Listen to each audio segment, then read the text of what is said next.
Halo teman-teman, jumpa kembali di channel Xiaodi. Kita akan melanjutkan cerita dari komik Volcanic Age. Sebelumnya, kita diperlihatkan anak yang beberapa waktu lalu dihajar oleh Xiao Chon kembali menghampiri Xiao Chon, yang waktu itu Xiao Chon baru saja selesai berlatih teknik Mehua Yotkong.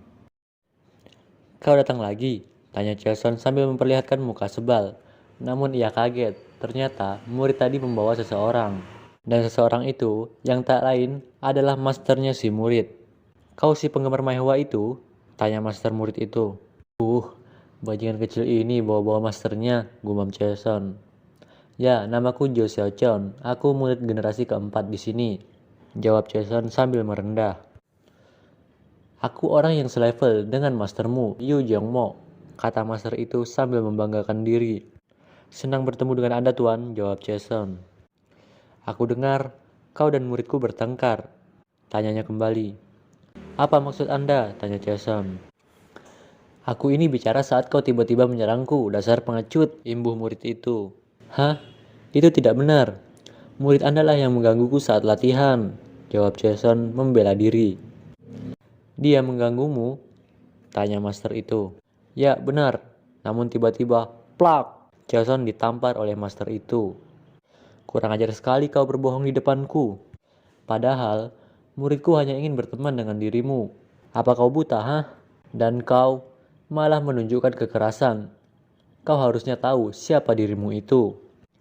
Aku akan berhenti sampai kau akan meminta maaf, kata master itu sambil akan melancarkan serangan lagi.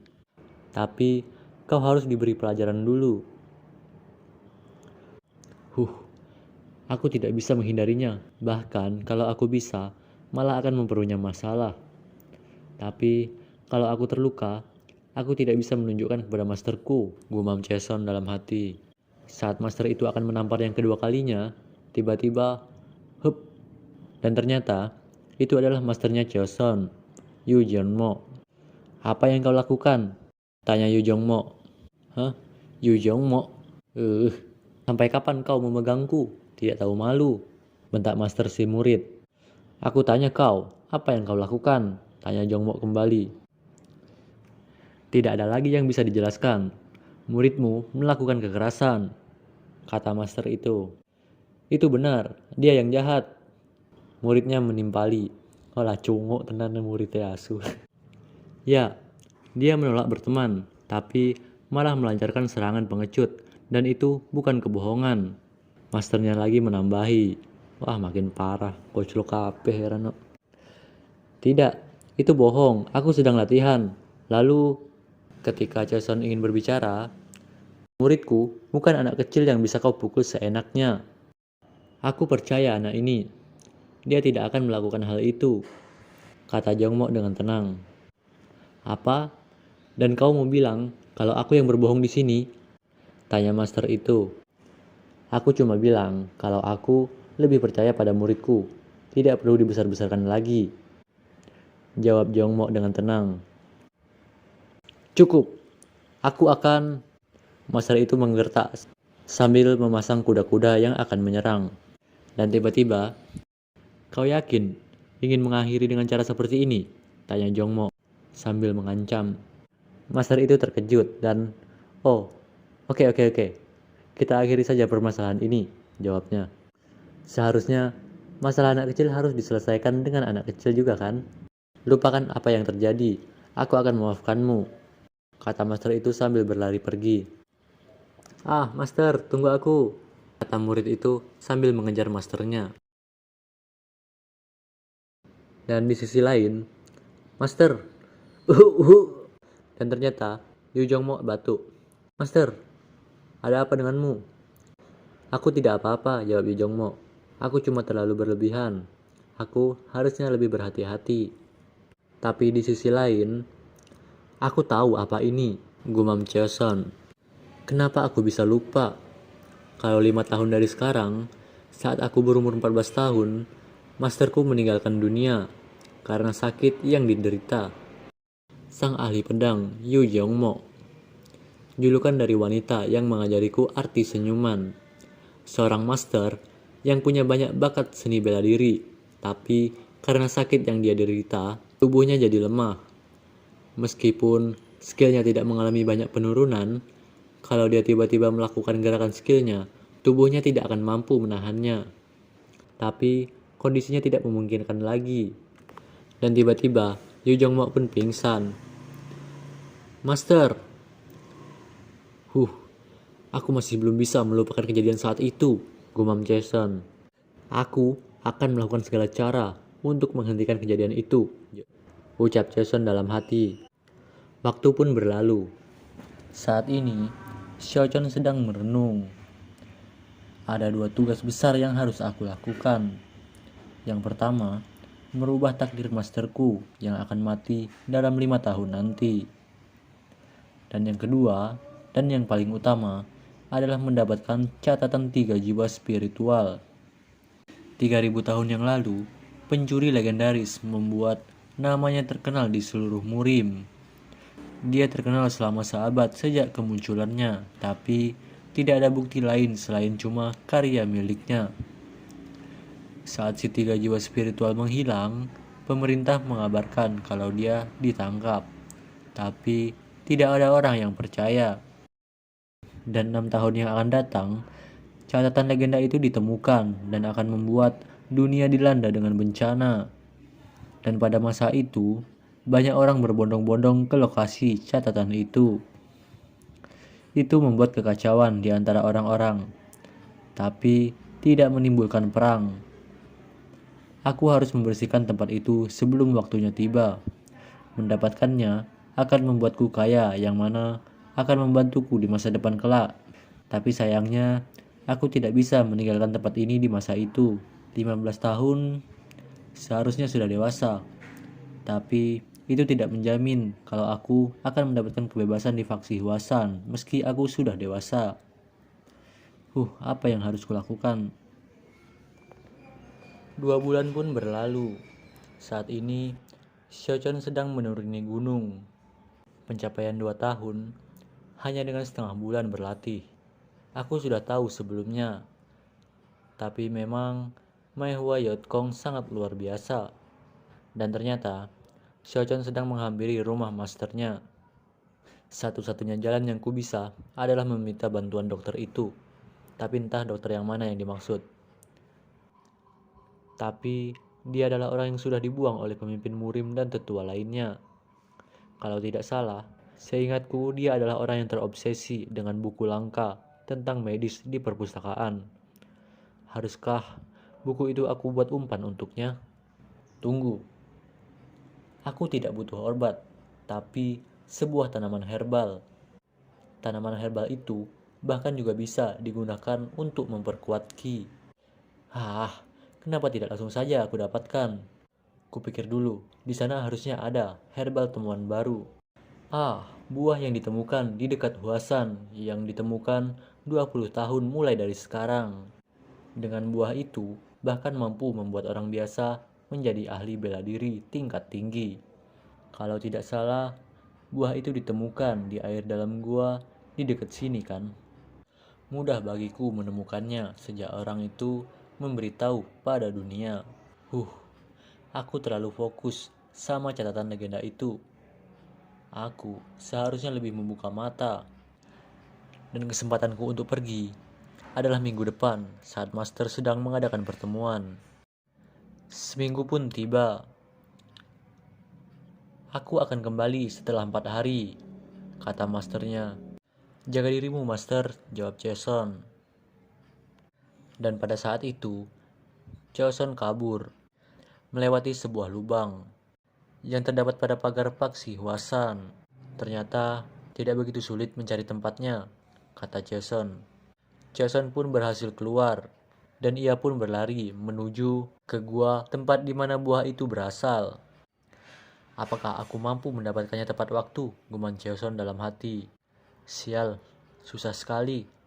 Aku terlalu banyak menggunakan energi agar bisa kembali tepat waktu. Sebenarnya aku tidak mau masuk ke dalam sini, ucap Jason, sambil menatap ke arah air yang sangat dingin. Sebelum itu, aku harus memanaskan tubuhku dulu, dan juga melemaskan otot-ototku. Dan aku harap aku tidak mati membeku. Dan lalu Xiaochen pun terjun dalam air menuju goa yang dimaksud. Huh, ini sangat dingin, tapi ini tidak seberapa demi menyelamatkan Master. Aku akan pergi ke neraka sekalipun untuk menyelamatkannya. Dan buah, Xiaochen pun muncul ke permukaan. Aku pikir aku sudah mati barusan. Di sini sangat dingin. Sebaiknya aku menggunakan energi untuk memanaskan tubuhku dulu. Lalu, Xiaochen pun memanaskan tubuhnya dengan energi ki miliknya. Dan setelah selesai, oke, baiklah. Sekarang aku akan mengambil buahnya dan langsung kembali ke Huasan.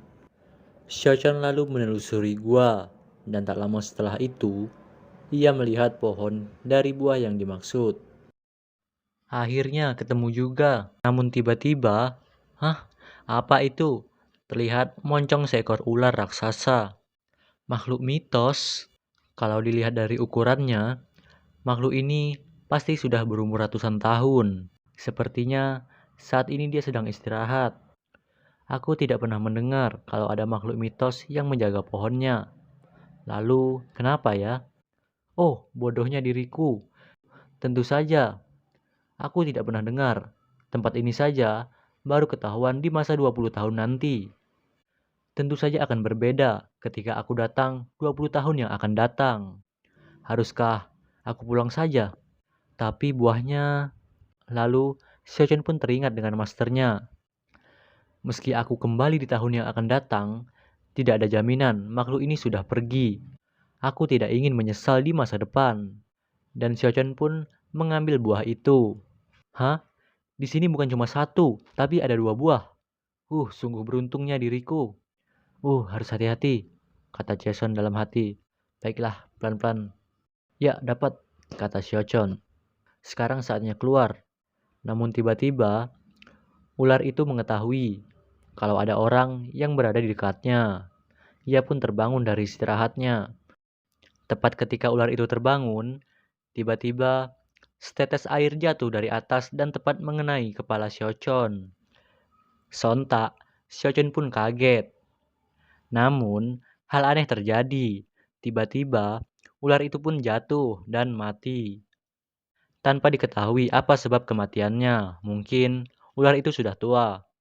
Xiaochen sempat merinding melihatnya karena ular itu sangatlah besar. Hari menjelang sore dan Xiaochen berhasil keluar dari gua itu. Aku sampai kencing sendiri, kata Xiaochen. Dia masih merasakan kengeriannya. Setibanya di rumah, Xiaochen meletakkan buah itu ke dalam mangkuk. Bagaimana caraku memberikan kepada master? Ini tidak seperti tinggal memberikan sesuatu yang dia tidak tahu. Apa dia mau mengambilnya kalau aku bilang aku menemukannya di jalan? Dan tiba-tiba masternya datang. Kau sedang memikirkan apa? Tanya masternya. Master, jawab Jason sambil kaget. Wajahmu menunjukkan seperti punya masalah mulai kemarin. Kalau kau tidak bisa mengatasinya sendiri, kau harusnya minta tolong ke orang lain, kata masternya. Meski dia curiga dan menanyaiku nantinya, tidak ada yang bisa kulakukan, meski semua ini demi kesehatannya. Ada kemungkinan terburuknya juga. Buah ini bisa saja kehilangan kemampuan penyembuhannya. Dan mau tidak mau, Xiaoyan pun memberikan buah itu kepada masternya. Master, apakah Anda bersedia mengambilnya? Tanya Jason sambil menyodorkan mangkok yang berisi buah. Apa ini? Tanya masternya. Ini obat, jawab Jason. Aku tahu ini sedikit kurang sopan, tapi tidak peduli apa yang terjadi, aku harus membuatnya mengambilnya, gumam Jason. Apa kau mencurinya? Tanya masternya. Tidak, jawab Jason. Apa kau memetiknya? Tanya masternya kembali. Tidak, jawab Jason. Lalu, apa kau menipu orang untuk mendapatkannya?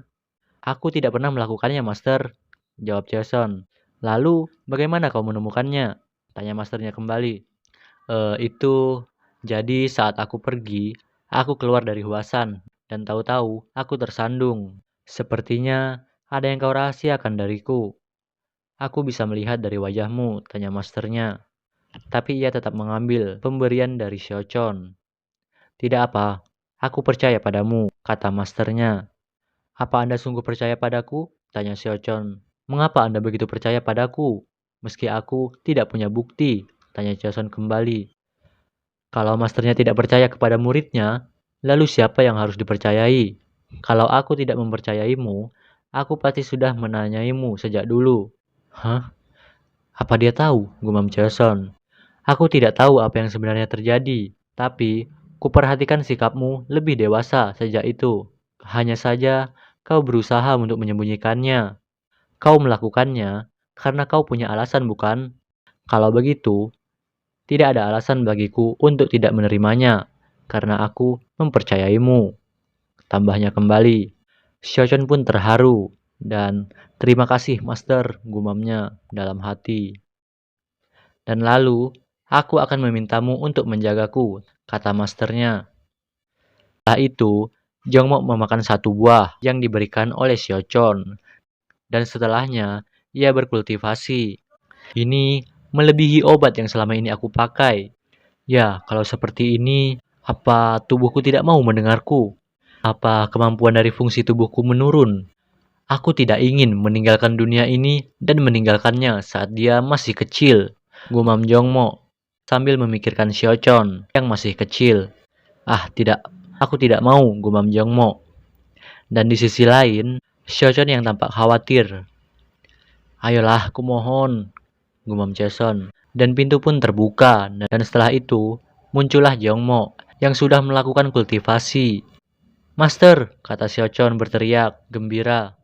Xiaochon, kau menyelamatkanku, kau menyelamatkan hidupku, kata Jongmo.